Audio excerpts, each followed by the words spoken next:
바울 사도는 성령의 나타남과 능력 없이 자신의 말과 지혜로 전도하고 목회할까봐 심히 떨었다.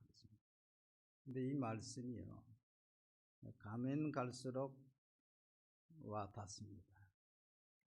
하나님의 일은 사람을 통하여 하는 것 같지만은 사람을 통하여 하나님이 하십니다. 우리가 전도하는 것도 내가 예수 믿습니까? 어느 교회 다닙니까? 예수 믿으세요. 이렇게 말은 하지만은 그 말 속에 성령께서 그 마음을 움직여 줘야 돼요. 그래야 회개가 일어나고 믿음이 일어납니다. 전도는 내가 하지만은 열매는 성령 하나님께서 맺게 하시는 것입니다. 병자를 위해 기도도 마찬가지입니다. 주여 예수의 이름으로 기도합니다.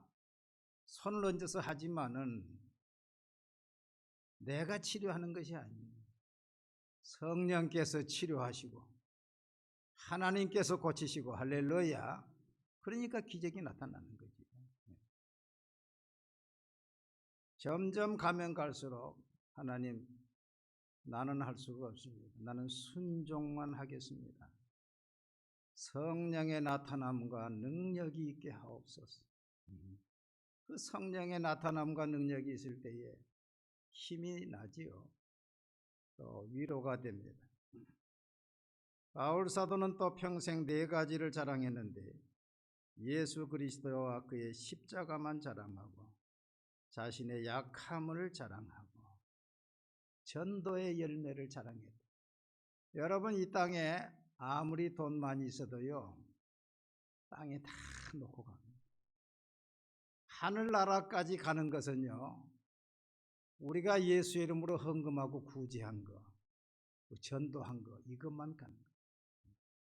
하늘나라까지 가는 것은 구제와 전도와 하늘나라의 열매 가는 것입니다. 그래서 하나님 앞에서 빌립보 교인들은 나의 자랑의 열매라 그랬어요. 그래서 바울 사도는 독신으로 살았지만은 믿음의 자녀가 많았지 않습니다.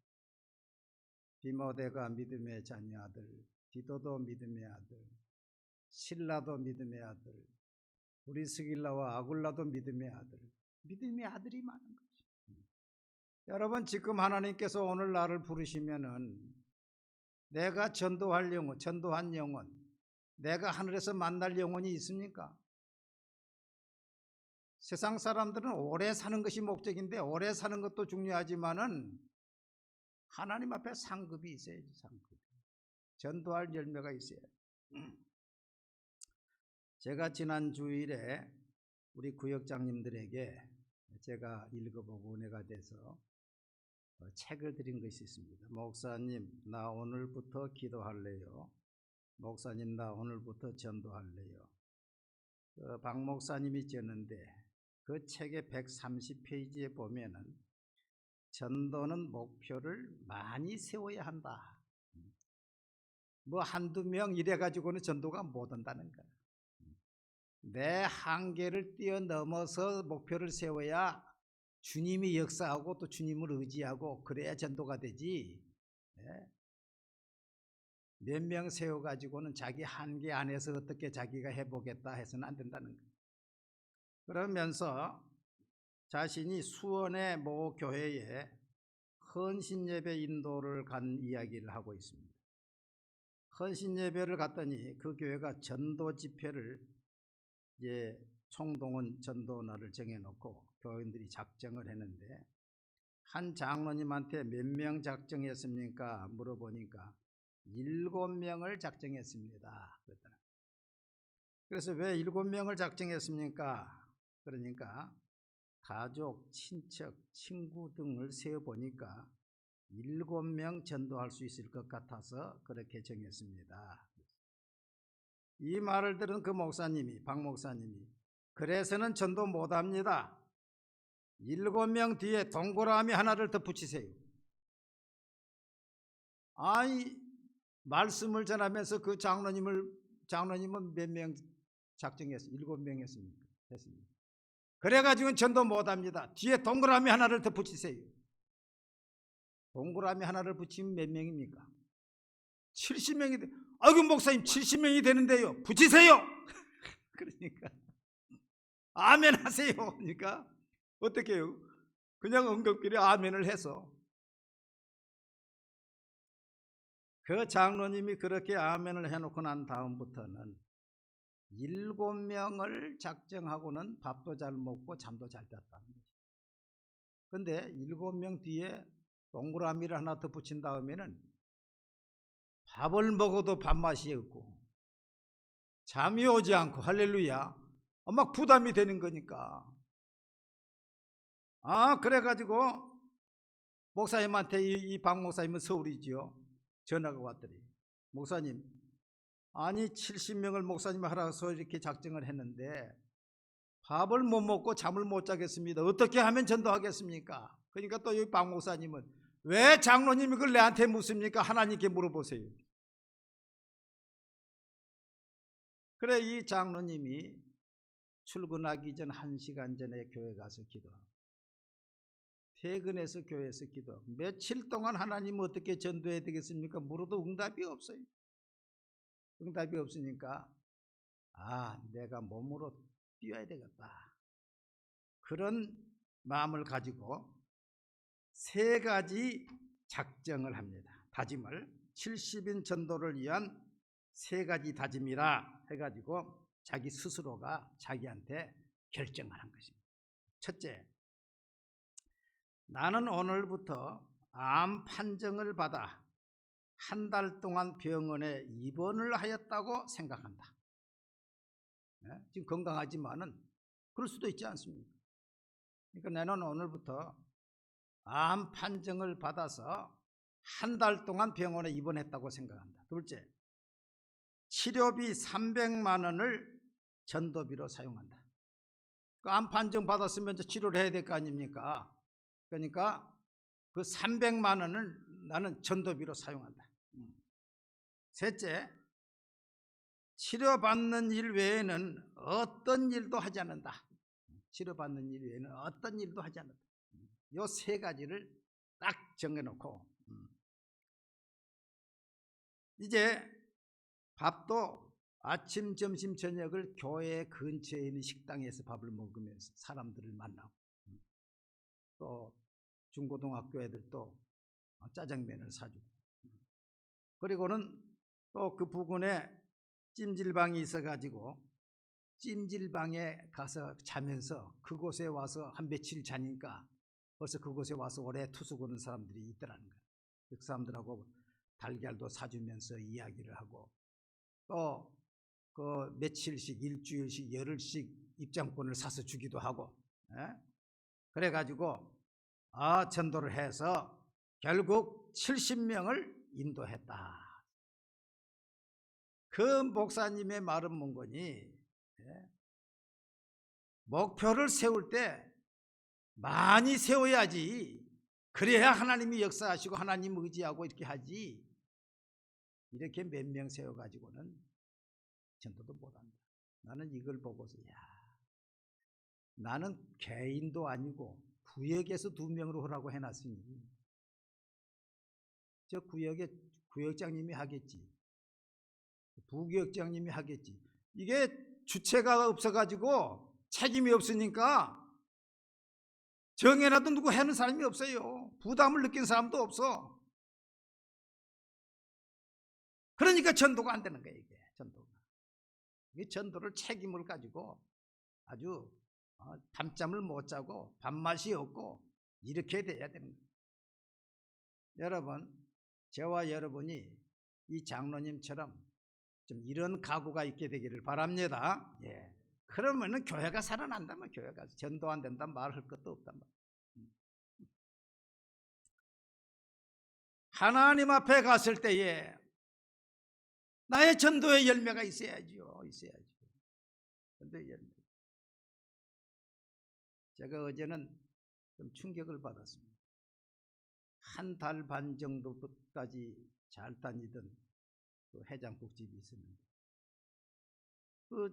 그 젊은이가 잘해서 나하고 전도해볼까 해서 이야기도 하고 많이 다니고 그 사람이 고기를 잡았다고 나한테 주기도 하고 문을 닫았어요. 그래 어제 우리 권사님 그래 목사님 저 해장국집 사장 죽은 건 모르지요. 40 후반이나 됐을까요? 진실로 사람은 그림자같이 다니고 헛된 일로 소란하니 재물을 쌓으나 누가 취할는지 거들는지 알지 못하니 그림자같이 다니다가 안 보이면 끝이요. 때를 얻든지 못 얻든지 전도해야 돼요. 할렐루야. 예, 전도해야 돼요. 오늘 바울 사도의 마지막 자랑은 하나님의 은혜입니다. 하나님의 은혜. 은혜라는 말을 헬라어로 카리스, 영어로 그레이스라고 하는데 이것은 거저 주는 사랑, 선물을 말합니다. 여러분 하나님이 우리에게 주는 것은요 다 거저 주었어요. 구원을 노력해서 얻었습니까? 거저 선물로 받았습니까? 거저 선물로 받았지. 너희는 그 은혜에 의하여 믿음으로 말미암아 구원을 받았으니 이것은 너희에게서 난 것이 아니요 하나님의 뭐요? 선물이라. 하나님의 선물. 행위에서 난 것이 아니니 이는 누구든지 자랑하지 못하게 함이라. 내 행위가 1% 들어갔다고 한다면 그 내가 자랑하는 것이죠. 이 감리교 신학, 알미니안 신학은 구원이 내와 하나님과 합작품이라 그러지만 장로교 신학은 그거 아니에요. 구원은 전적인 하나님의 은혜. 우리는 전적으로 타락해서 아무런 능력이 없는 사람. 하나님의 전적인 은혜이니까 그 은혜가 감사한 것이죠. 할렐루야. 예. 하나님께서 내게 주신 은사 성령 하나님도 공짜입니다. 하나님이 내게 주신 건강도 하나님의 은혜예요. 지금 내가 살아있고 호흡하는 것도 하나님의 은혜요.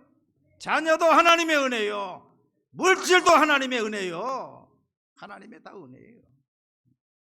그 은혜를 내 것이다 내가 자랑하는 거 그 교만입니다. 하나님이 기뻐하지 않습니다. 제가 신한대학에서 강의할 때에 그 강의하는 목사님 6명이 모여가지고 우리가 강의 내용하고 설교를 조금 몇 제목씩 내가지고 기념적으로 책을 하나 만들자. 그 책을 만들기로 하고 그 책의 제목을 무엇으로 정할 것인가 한번 일주일씩 생각해보고 다시 만나자. 그래서 다시 만나가지고 이야기를 했습니다. 저 이야기, 신안의 메시지다, 나중에 우리가 목사 된 것도 하나님의 은혜고, 또 목사가 돼서 대학에서 학생들을 가르치는 것도 하나님의 은혜이지 않느냐. 그러니 그레이스, 은혜라고 하자. 그래서 은혜라고 정했어요. 은혜. 그래가지고 출판 기념일 때 우리 성도들도 모시고 같이 출판 기념일을 했습니다. 바울은 특별히 하나님의 교회를 핍박한 죄인입니다. 죄인. 바울 자신도 죄인 중에 괴수라고 그랬어요. 괴수. 나는 사도 중에 가장 작은 자라. 나는 하나님의 교회를 박해하였으므로 사도라 칭함받기를 감당하지 못할 자니라. 사도행전 26장 10절부터 보면은 그가 어떻게 핍박하는 것을 잠깐 이야기했는데, 예루살렘에서 이런 일을 행하여 대제사장들에게서 고난을 받아가지고 많은 성도를 옥에 가두며 또 죽일 때에 가편 투표를 하였고, 또 모든 회당에서 여러 번 형별하여 강제로 모독하는 말을 하고, 나 예수 안 믿습니다, 하나님 없습니다, 이런 말을 강제로 시켰다는 거예요. 강제로 모독하는 말을 하게 하고 그들에 대하여 심히 격분하여 외국 성에까지 가서 박해하였고, 그래서 바울 사도는 내가 전에는 비방자요 박해자요 폭행자였다. 여러분, 하나님의 교회는요 예수님의 몸입니다. 하나님의 집이에요. 할렐루야. 예. 신약의 교회도요, 이거 예배당이 보통 귀한 게 아니에요. 교회를 지어보면 하나님이 얼마나 긴밀하게 역사하는지 몰라요. 이 교회에 대해서 여러분, 다른 교회라도 교회에 대해서 함부로 비방하지 마세요. 왜? 그 교회는 누구의 몸입니까? 예수님의 몸이고 하나님의 집이에요. 그러니까 함부로 그 교회에 대해서 이야기해서는 안 돼요. 교회에 대하면 가능하면 좋게 이야기하고 협조적으로 이야기를 하고. 할렐루야. 예. 이 교회를 핍박하면 하나님이 가만두지 않아요. 사무엘상 2장 10절에 보면은 여호와를 대적하는 자는 산산이 깨어질 것이라. 하나님의 교회를 대적해요. 그래서 우리 교회가요, 옛날에 성모봉 의정부 이동에 우리 교회가 그것을 개척을 했는데, 이제 주인이 교회를 비워달라 그래서 그 옆에 이제 구옥을 하나 샀어요. 그러니까 그때 신시가지가 개발되기 전입니다. 그래서 그 주위 사람들한테 신시가지가 개발되면 우리가 팔고 나가겠다, 각서를 써서 다 줬어요. 자기들 각서를 받았어요.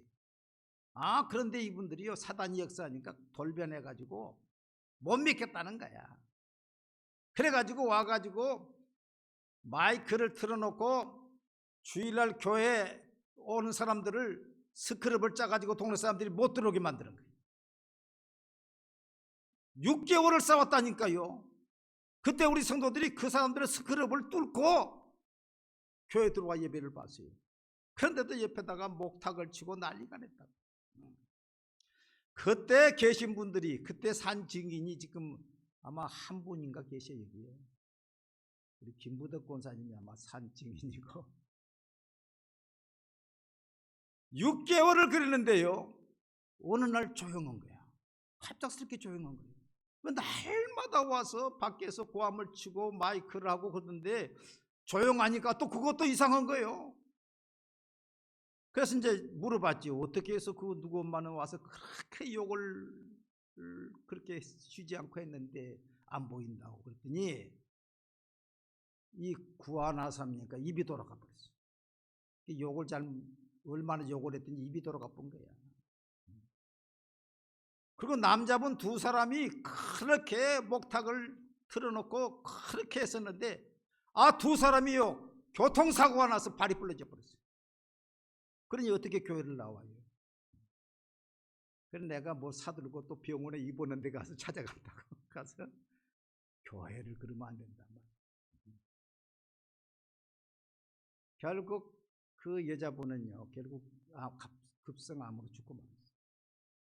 그 다음에 이제 우리 교회 여기에 땅을 이제 사가지고 우리 땅을 이제 파는데, 이 동신 아파트에서 부녀회가 한 10대한 명이 와가지고는 포크레인을 붙잡고 기사를 붙잡고 막 그러니까 공사를 할 수가 없는 거예요. 그 기사들이 다 가버렸어요. 그러나 그 회장 부인 보고 왜 이러느냐 말이야. 내가 우리 땅에서 우리 사서 허가 받았는데 왜 말이 많냐 말이야. 그런데요, 그분이 교회 집사님이에요. 교회 여집사님이요. 여러분, 교회 여집사님이 모르는 사람들이 박해를 해서 가서 방해를 놓자 그러면은, 그래 내가 앞장서겠다 해야 되겠어요? 그 사람들을 책망해야 되겠어요? 그러니까 하나님이 그 집을 빼앗아 가지고 나한테 준 거예요. 우리 사택이 그 집이에요 지금. 하나님께서요, 하나님의 교회를 함부로 핍박하면은 하나님이 가만두지 않아요. 산산이 부서진다고 그랬어요. 안희숙 여사님의 죽으면 살리라, 죽으면 죽으리라 그 책이 있지요. 저는 안희숙 여사님이 서울 평안교회에 와서 간증할 때 그때 대학부 4학년인가 그래서 제가 간증도 들었어요. 근데 그분이 그래요. 이분이 중고등학교 교사였거든요. 남산에서 신사참배할 때 다 신사참배 자기만 딱 서 있는 거예요. 그래서 체포에 들어갔어요. 체포해서 평양 감옥 속에까지 가가지고 평양 감옥 속에서 이제 감옥살이를 하는 거예요. 그런데 그 일본 순사들이 얼마나 무섭습니까? 고춧가리 고문도 하고 못에 찔리는 고문도 하고 그렇게 악랄한 물을 퍼부어서 고문도 하고 그렇게 고문하는데 어느 순간에 그 일본 순사들이 보이질 않더라는 것입니다. 보이질 않아. 그래서 왜 일본 순사들이 안 보이냐? 한꺼번에요 30명이 죽어버렸어요. 갑작스럽게 죽어버리니까 다른 순사들도 겁이 나가지고 그 다음부터는 자기들을 함부로 하지 못하더라고요. 여러분, 하나님을 대적하고 교회를 핍박하는 사람은 하나님이 가만두지 않아요. 성경이나 모든 걸 보면 깨어져서 회개하든지 아니면 깨어져서 죽든지 둘 중에 하나. 다행히 바울 사도는 다메섹 도상에서 예수님을 만났어요. 사울아 사울아 왜 내가 나를 핍박하느냐? 주님 누구십니까? 나는 내가 박해하는 예수라. 할렐루야. 여러분, 사울이 예수님을 만났습니까? 예수님이 사울을 만나 주셨습니까? 사울이 만났어요? 예수님이 만나 주셨어요? 예수님이 만나 주셨어요. 예수님이 만나 주신 것이 은혜입니다. 오늘 우리가 구원받은 것도 예수 믿는 것도 내가 예수 믿었습니까? 예수님이 내 마음속에 성령을 보내셔서 예수 믿게 했습니까? 내가 예수 믿었어요. 성령님이 내 안에 오셔서 나를 감동해서 예수 믿게 했습니까? 예수 믿게 했어요. 내 능력으로 예수 믿은 것이 아닙니다. 불교계에서 종교자유연대를 조직해가지고 우리 기독교를 몇 년 전에 아주 박해하던 이정훈 교수가 있어요. 내가 몇 번 얘기했죠. 오늘 사진 한번 띄워줘 보세요. 네, 저분도 머리가 아주 시원하게 아주 벗었는데 저분이 동국대학교 불교학과를 나와가지고 군승으로 우리 군목제도 지금 군승으로 이제 군대에서 승려 생활했죠. 나와가지고 서울대학교 대학원 법학을 연구해서 법학 박사학위를 받고 종교자유연대를 불교에서 돈을 출연해가지고 종교자유연대의 수석연구원으로 해가지고 어떻게 하면 교회를 핍박할 것인가. 그래서 그때에 대광고등학교 강의석 학생 사건이 있었어요. 강의석 학생이 대광고등학교 미션스쿨이니까 체포를 보지 않아요. 강의석이 나는 체포를 안 보겠다. 그래가지고 그걸 지원해가지고 대법원까지가 승소를 했어요. 그래서 체포를 강요해서는 안 된다. 대체 감옥을 마련해야 된다. 그걸 마련했어요. 또 공직자가 공직석상에서 종교 이야기해서는 안 된다. 교회 이야기해서 안 된다. 또 운동선수들이 뭐 골을 넣고 세리머니로 기도하든지 이거 해서는 안 된다. 이런 거 여러 가지. 또 교회에서도 투표소를 제공해서는 안 된다. 이런 여러 가지 것을 많이 했습니다. 이분이 법안을 만들어 가지고 교회를 완전히 사장시키기 위해 지금 이제 차별금지법처럼 법을 만들어 가지고 이걸 통과시키려고 생각을 하고서 교회 TV를 보는데 은혜 받으려고 보는 게 아니고 어떻게 하면 저 사람들의 이슈가 무엇이며 저 사람들을 알아야 공격할 수 있으니까. 그래서 어떤 목사님이 주여 저는 죄인입니다. 그 설교를 들을 때 너나 잘하세요. 조롱을 한 거예요. 너나 잘하세요. 그 순간요 성령의 불이 떨어졌어요. 성령의 불이 떨어져서 꼬꾸라지면서 자기가 타서 죽을 정도로 된 거야. 아주 완전히 하나님의 능력은 완전히 강한 능력이 돼가지고 견고한 진을 깨버리는 거예요. 할렐루야. 강한 진을 깨버려. 그 마음속의 교만, 잘못된 생각, 사상을 깨뜨려버리면서 방언이 터지면서 회개가 나오면서 하나님을 믿게 된 거예요.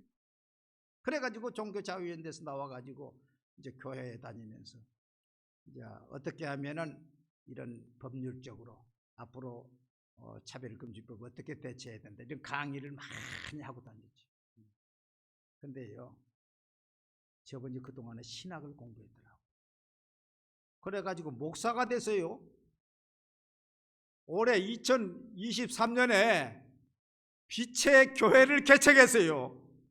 할렐루야. 하나님의 놀라운 역사예요. 놀라운. 자기가 그렇게 미워하고 그렇게 핍박하던 그 교회의 목사가 됐다니까. 하나님이 얼마나 멋지십니까?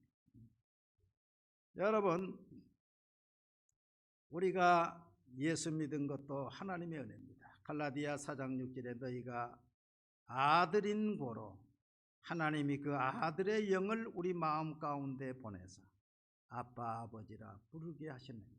이게 뭔 거니요? 우리가 예수 믿기 전에도 하나님이 우리를 아들로 택했다는 거야.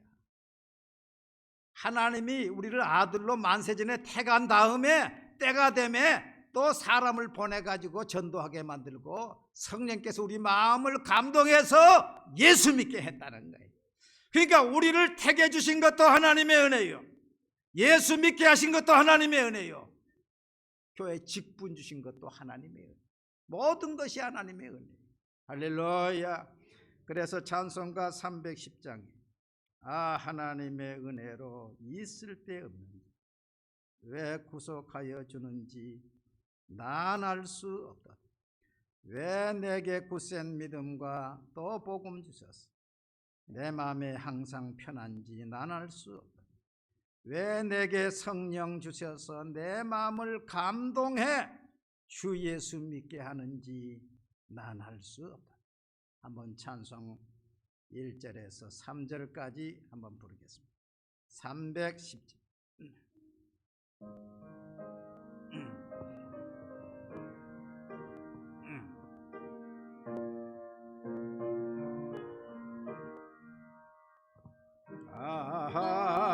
하나님의 은혜로 있을 데 없는 자 왜 구속하여 주는지 난 알 수 없도다.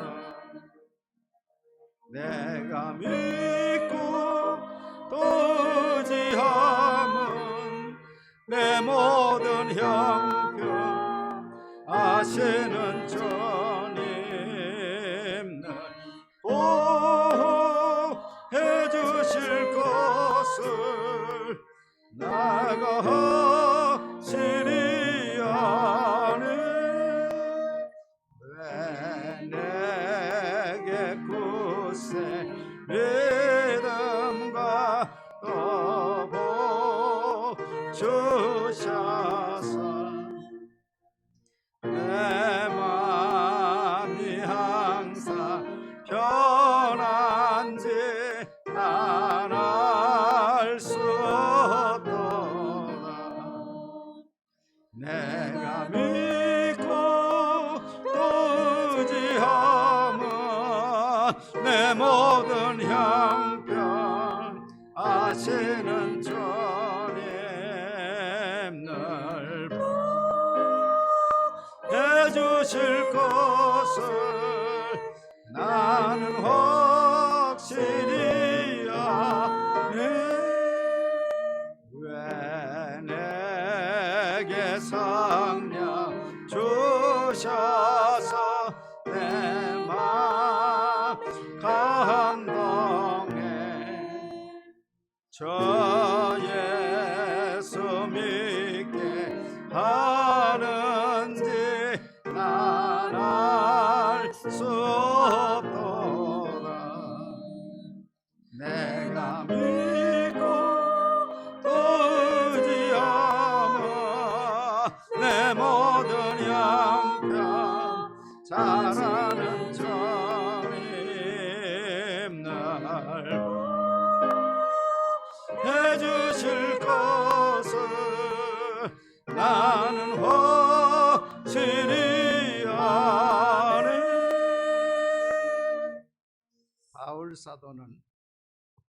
이처럼 죄인 중에 괴수, 하나님의 주님의 몸된 교회를 박해했던 그런 나를 하나님이 지난 죄를 다 용서해 주시고 사도라고 부르게 해주시고, 그러니 나는 감당할 수가 없다. 그래서 나는 다른 사도보다, 저 베드로나 요한이나 야고보 다른 사도보다 더 많이 수고했다. 왜? 나는 죄인이고 받은 은혜가 더 크니까. 그러나 내가 나 된 것은 하나님의 은혜로 된 것이니 내게 주신 그의 은혜가 헛되지 아니하니 내가 모든 사도보다 더 많이 수고하였으니 내가 한 것이 아니요 오직 나와 함께 하신 하나님의 은혜로다. 성경도 다 많이 썼지요. 14권이나 쓰고 또 고난도 더 많이 당했지요. 그렇지만 그것도 하나님의 은혜라는, 자기에게 머물러 있죠. 그것마저도 다 하나님의 은혜라. 그러므로 사랑은 자랑합니까? 자랑하지 않습니까? 사랑은 자랑하지 않습니다. 할렐루야. 모든 영광을 하나님. 여러분 옛날에 교회 핍박했습니까? 예수님 핍박했습니까? 교회 사람들 욕했습니까? 그 사람들은 더 뭐 해야 되겠어요? 그 사람들은 보통 사람들보다 더 충성해야 되겠어요? 안 해야 되겠어요? 왜 잠잠해요? 더 충성해서, 내나 충성하는 저와 여러분 되시기를 바랍니다.